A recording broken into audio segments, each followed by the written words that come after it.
Finally Maruti Suzuki எர்டிகால பார்த்தீங்க அப்படின்னா ஸ்டாண்டர்டாக 6 ஏர்பேக் கொடுத்துட்டாங்க. பட் வெறுமனே ஸ்டாண்டர்டாக 6 ஏர்பேக் கொடுக்காம இந்த வெஹிக்கிளில் மேஜராக ஒரு சில விஷயங்களை அப்டேட் பண்ணியிருக்காங்க. அதெல்லாம் என்ன அப்படிங்கிறதான் இந்த வீடியோவில் நம்ம பார்க்க போகிறோம். வாங்க வீடியோக்குள்ளார போகலாம்.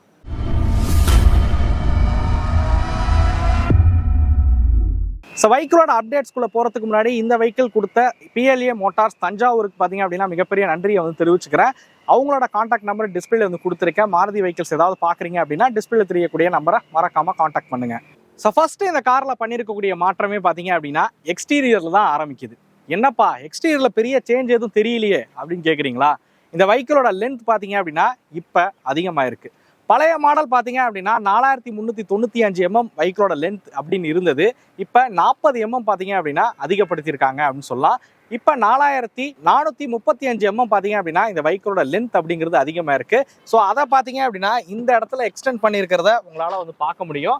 நான் பழைய மாடலுக்கும் புது மாடலுக்கும் இந்த இடத்துல இருக்கக்கூடிய டிஃப்ரென்ஸும் உங்களுக்கு நான் வீடியோவில் காமிக்கிறேன். ஸோ அதை பார்த்து நீங்கள் புரிஞ்சிக்கவே முடியும்னு சொல்லுவேன். ஸோ இந்த இடத்துல பண்ணியிருக்கக்கூடிய மாற்றம் என்ன அப்படிங்கிறது, வண்டியோட லென்த்தை தவிர வீல் பேஸாக இருக்கட்டும், அகலமாக இருக்கட்டும், உயரமாக இருக்கட்டும், எல்லாமே பழைய ஜென்ரேஷனில் என்ன இருக்கோ அதே தான்.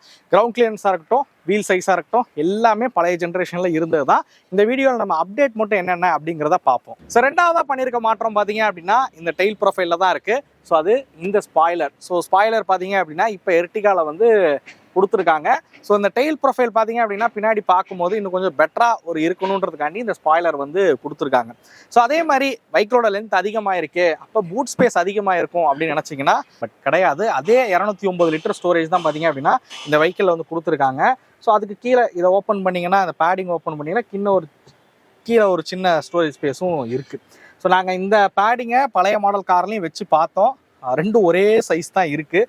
எனக்கு தெரிஞ்சு பூட் ஸ்பேஸில் பெருசாக சேஞ்ச் இல்லை. அப்போ பூட் ஸ்பேஸில் சேஞ்ச் இல்லை அப்படின்னும் போது உங்களால் ஒரு விஷயம் புரிஞ்சிக்க முடியும். அப்போ தேர்ட் ரோவில் லெக் ரூமில் கொஞ்சம் ஸ்பேஸ் கிடச்சிருக்கும் அப்படின்னு சொல்லலாம். அதை நம்ம கம்ஃபர்ட் பார்க்கும்போது உங்களுக்கு காமிக்கிறேன். எக்ஸ்டீரியரில் பண்ணியிருக்கக்கூடிய மாற்றங்கள் இது ரெண்டு மட்டும்தான். மற்றபடி எல்லாமே காமனாக இருக்கக்கூடிய ஃபீச்சர் தான். 15 inches அலாய் வீல்ஸாக இருக்கட்டும், 180 mm கிரவுண்ட் கிளியரன்ஸாக இருக்கட்டும், பாடி கலர் ஹேண்டில், பாடி கலர் மிரர், சேம் அதே க்ரோம் ஃபினிஷில் இருக்கக்கூடிய கிரில்ஸு, கீழே பார்த்தீங்க அப்படின்னா ஃபாக் லேம்ப்பு, உங்களுக்கு ப்ரொஜெக்டர் ஹெட்லைட் செட்டப்பாக இருக்கட்டும், LED டைல் லைட்ஸாக இருக்கட்டும், இது எல்லாமே காமனாக எர்டிகாவில் இருக்கக்கூடிய ஃபீச்சர்ஸ் தான். அதில் எந்த ஒரு சேஞ்சஸுமே பண்ணலை. வாங்க இன்டீரியரில் என்ன மாற்றங்கள் பண்ணியிருக்காங்க அப்படிங்கிறத உள்ளே போய் பார்ப்போம். ஸோ இன்டீரியரில் பண்ணியிருக்க மாற்றமே பார்த்தீங்க அப்படின்னா இந்த செகண்ட் ரோ சீட்டில் இருந்து தான் ஆரம்பிக்குது. மித்தபடி ஃபீச்சர்ஸாக இருக்கட்டும், டிரைவர் சீட், கோ டிரைவர் சீட்லாம் பார்த்தீங்க அப்படின்னா பெரிய சேஞ்சஸ் கிடையாது.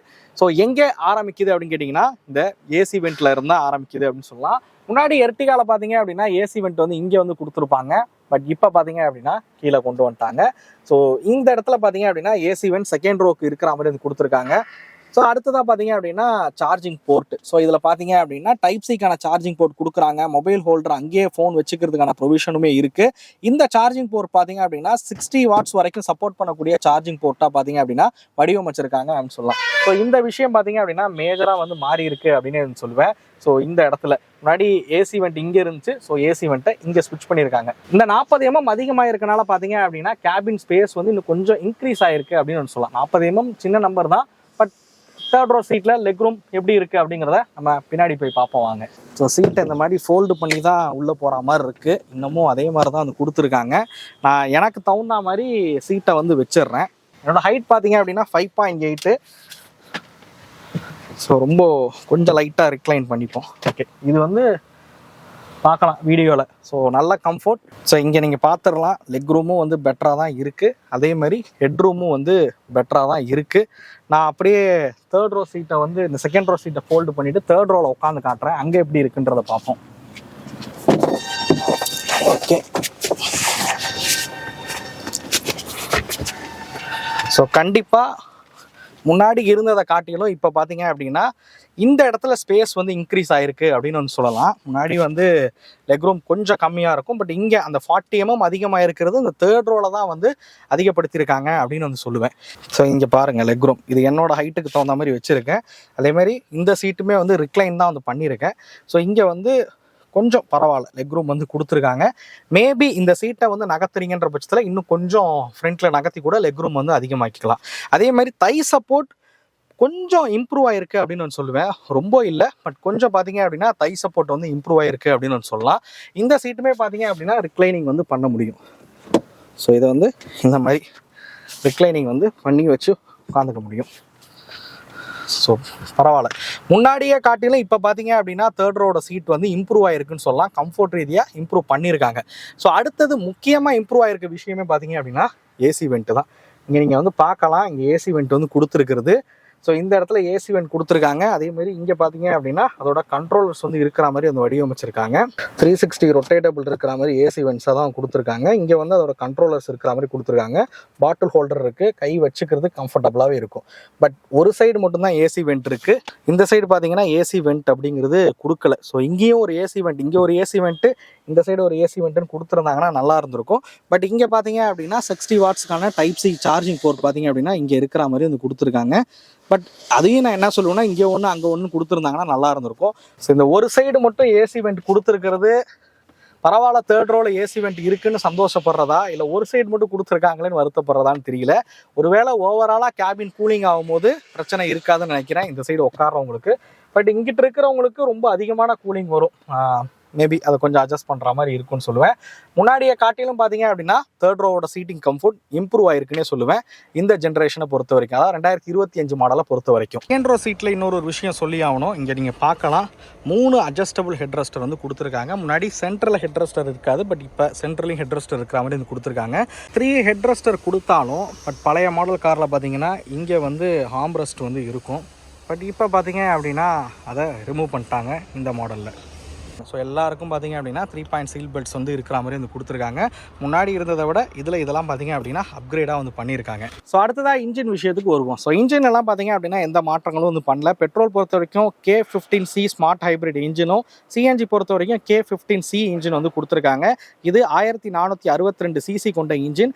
அதிகபட்சமாக பெட்ரோலுக்கு பார்த்தீங்க அப்படின்னா 103.06 PS பவரும் 139 Nm ஆஃப் டார்க் வந்து ப்ரொடியூஸ் பண்ணுற வகையிலையும், இதே சிஎன்ஜி எடுத்துக்கிட்டிங்க அப்படின்னா 87.8 PS பவரும் 121.5 Nm ஆஃப் டார்க் வந்து ப்ரொடியூஸ் பண்ணுற வகையில் உருவாக்கியிருக்காங்க.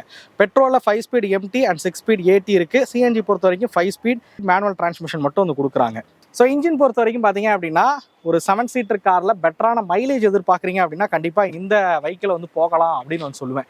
காரணம் என்ன அப்படின்னு கேட்டிங்கன்னா இது ஒரு ஸ்மார்ட் ஹைப்ரிடாக வந்து கொடுத்துருக்காங்க. பெட்ரோல் பொறுத்த வரைக்கும் இவங்க சொல்லக்கூடியது 20 கிலோமீட்டர் வரைக்கும் மைலேஜ் கொடுக்குங்கிறாங்க. 20.6 அந்த ரேஞ்சில் வந்து கொடுக்கும் அப்படிங்கிறாங்க. ஆனால் இந்த வெஹிக்கிள் பார்த்தீங்க அப்படின்னா ரியல் டைமில் ஒரு 17 கிலோமீட்டர் வரைக்கும் பார்த்தீங்க அப்படின்னா மைலேஜ் கொடுக்கக்கூடிய கெப்பாசிட்டி இருக்கக்கூடிய காருன்னு சொல்லலாம். இந்த 1500 சிசிலேயே 17 கிலோமீட்டர் மைலேஜ், அதுவும் 7 பேர் போகக்கூடிய கார் அப்படின்னா நல்ல மைலேஜ் அப்படின்னு சொல்லுவேன். குறிப்பாக இதை டாக்ஸியில் எடுக்கிறவங்க எதனால் எடுக்கிறாங்க கேட்டிங்கன்னா சிஎன்ஜியோட மைலேஜ்க்காக தான் இதை டாக்ஸியில் வந்து எடுக்கிறாங்க. சிஎன்ஜி பொறுத்த வரைக்கும் பார்த்தீங்க அப்படின்னா 25 கிலோமீட்டர் ஹைவேக்கு மைலேஜ் கொடுக்கும், சிட்டிக்கு 20 கிலோமீட்டர் மைலேஜ் கொடுக்குற வகையில் இந்த இன்ஜினை வந்து உருவாக்கியிருப்பாங்க.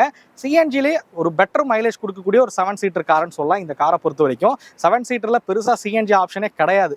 ஸோ அப்படி இருக்கிற சூழலில் இந்த காரை நீங்கள் தாராளமாக வந்து ப்ரிஃபர் பண்ணலாம். பரவாயில்ல, இன்டீரியரில் பார்த்தீங்க அப்படின்னா அந்த தேர்ட் ரோவில் கொஞ்சம் லெக் ரூமை இம்ப்ரூவ் பண்ணியிருக்கிறது ஒரு பாசிட்டிவ் சைடு அப்படின்னு சொல்லலாம். நான் 2 வண்டியிலையும் உட்காந்து பார்த்துட்டு தான் சொல்கிறேன் இதில் இம்ப்ரூவ் ஆயிருக்கு அப்படிங்கிறது. ஏன்னா 40 mmங்கிறது ரொம்ப பெரிய நம்பர் இல்லை, சின்ன நம்பர் தான். பட் அந்த லெக் ரூம்கிட்ட இருக்கக்கூடிய ஸ்பேஸில் அது கொஞ்சம் தெரியுது அப்படின்னு கூட சொல்லலாம். தை சப்போர்ட் எனக்கு தெரிஞ்சு கொஞ்சம் பெட்டராக இருக்கிற ஃபீலும் இருக்குது தேர்ட் ரோ சீட்டை பொறுத்த வரைக்கும். மித்தபடி ஃபீச்சர்ஸ் எல்லாமே பழைய ஜென்ரேஷன்லேருந்து அதே ஃபீச்சர்ஸ் தான் இதுலேயும் வந்து கொடுத்துருக்காங்க. உங்களுக்கு 4 door power window, remote centre lock, அதே மாதிரி மியூசிக் சிஸ்டம் பார்த்தீங்க அப்படின்னா அந்த ஸ்மார்ட் ப்ளே ப்ரோ கனெக்டிவிட்டி இருக்கக்கூடிய மியூசிக் சிஸ்டமாக இருக்கட்டும், அதே மாதிரி சுசுக்கியோட கனெக்ட் ஃபீச்சராக இருக்கட்டும், இது எல்லாமே இருக்கிற மாதிரி தான் இந்த வெஹிக்கிளை வந்து உருவாக்கியிருக்காங்க அப்படின்னு வந்து சொல்லுவேன். அடுத்ததாக பண்ணியிருக்கக்கூடிய அப்கிரேட் என்னன்னு கேட்டிங்க அப்படின்னா நான் ஆரம்பத்திலே சொன்ன மாதிரி இந்த காரில் சேஃப்டி ஆஸ்பெக்டில் பார்க்கும்போது 6 ஏர்பேக் அப்படிங்கிறது கொடுத்துருக்காங்க. ஆர்டெக் 4 பிளாட்ஃபார்ம்ல பில்ட் பண்ணப்பட்ட கார் தான் இது. பட் 6 ஏர்பேக் கொடுத்துருக்கிறது ஒரு பாசிட்டிவ் சைடு அப்படின்னு சொல்லலாம்.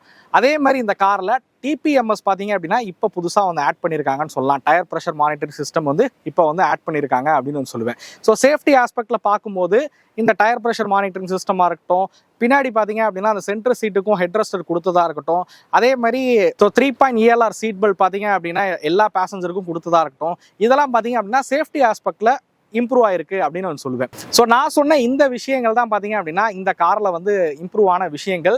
நான் உங்களுக்கு ஸ்லைட்லேயும் வந்து டெக்ஸ்ட்டில் உங்களுக்கு காமிச்சிடுறேன். தேவைப்படுறவங்க அதை பாஸ் பண்ணி கூட நீங்கள் பார்த்துங்க. என்னெல்லாம் விஷயங்கள் இம்ப்ரூவ் பண்ணியிருக்காங்க அப்படிங்கிறத நீங்கள் டெக்ஸ்ட் மூலியமாகவும் நீங்கள் இப்போ வந்து பார்க்கலாம். ஸோ நான் சொன்ன இந்த விஷயங்கள் தான் பார்த்தீங்க அப்படின்னா இம்ப்ரூவ் ஆயிருக்கு. அதே மாதிரி ப்ரைஸிங். ஸோ ப்ரைஸிங்கும் பார்த்தீங்க அப்படின்னா இம்ப்ரூவ் ஆயிருக்கு. அதையும் நான் வந்து கீழே கொடுக்குறேன். ஓல்டு மாடலோட எக்ஸ்ஷோரூம் எவ்வளவு, அண்ட் இப்போ இருக்க நியூ மாடலோட எக்ஸ்ஷோரூம் எவ்வளவு, LXi VXi எல்லாத்துக்கும் ஸ்ப்ளிட் பண்ணி நான் உங்களுக்கு கீழே வந்து கொடுக்குறேன். ஸோ அதையும் பாருங்கள். அதையும் பார்த்தீங்கன்னா புரிஞ்சுக்க முடியும் என்னெல்லாம் ப்ரைஸிங் வந்து எவ்வளோ இம்ப்ரூவ் ஆயிருக்கு அப்படிங்கிறது. ஸோ இந்த வீடியோ இந்த வெஹிக்கிளோட அப்டேட்ஸ் பற்றி தெரிவிக்கக்கூடிய வீடியோ தான். ஸோ அதனால தான் இதை வந்து மேக் பண்ணோம். பரவாயில்ல, இப்போ 6 ஏர்பேக் கொடுத்துருக்காங்க, கொஞ்சம் ஸ்பேஸை இம்ப்ரூவ் பண்ணியிருக்காங்கன்றது இந்த எர்டிகாவோட ஒரு பாசிட்டிவ் சைடு அப்படின்னு சொல்லுவேன். இந்த வீடியோ உங்களுக்கு பிடிச்சிருக்கும் அப்படிங்கிறத நம்புறேன். இந்த வீடியோ பற்றின கருத்துக்களை மறக்காம கமெண்ட் பண்ணுங்க. அடுத்த வீடியோவில் சந்திக்கும் முறை தமிழ் வீல்ஸ் மணிகண்டன். நன்றி, வணக்கம்.